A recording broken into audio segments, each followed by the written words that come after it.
बहुत समय पहले जब देवता और असुरों के बीच शक्ति की होड़ चल रही थी, तब अमृत प्राप्त करने के लिए समुद्र मंथन का निर्णय लिया गया। इस महान कार्य में भगवान विष्णु के मार्गदर्शन और देवदानव मिलकर क्षीर सागर का मंथन करने लगे। मंदराचल पर्वत को मंथनी और वासुकी नाग को रस्सी बनाया गया। समुद्र से अनेक अद्भुत रत्न निकले और अंत में निकला अमृत से भरा कलश प्रकट हुआ। अमृत को देखकर असुर उसे स्वयं पी लेना चाहते थे। तब भगवान विष्णु ने लीला करते हुए एक मोहक स्त्री का रूप धारण किया, जिसे मोहिनी कहा गया। मोहिनी ने चतुराई से देवताओं और असुरों को अलग अलग पंक्तियों में बैठाया और खुद अमृत बांटने लगी। असुर उसकी सुंदरता से मोहित होकर शांत बैठ गए। इसी बीच एक असुर, जिसका नाम स्वरभानु था, चालाकी से देवताओं का रूप धारण कर उनकी पंक्ति में बैठ गया।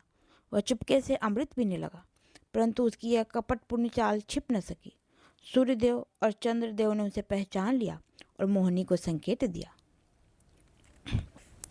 भगवान विष्णु ने तुरंत अपने सुदर्शन चक्र से उस असुर का सिर धड़ से अलग कर दिया, किंतु अमृत उसके गले तक पहुंच चुका था, इसलिए वह मर नहीं सका। उसका सिर राहु और धर केतु के नाम से प्रसिद्ध हुए और दोनों को आकाश में स्थान मिला। कहा जाता है कि राहु को सूर्य और चंद्रमा से अत्यंत क्रोध हो गया, क्योंकि उन्हीं के कारण उसका भेद खुला था। तभी से वह समय समय पर बदला लेने के लिए सूर्य और चंद्रमा को निगलने का प्रयास करता।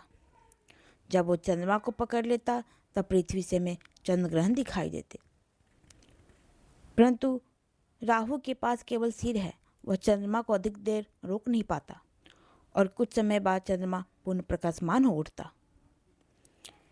इस प्रकार चंद्र ग्रहण की यह पौराणिक कथा हमें सिखाती है कि छल और कपट का अंत निश्चित है और सत्य की विजय सदा होती है।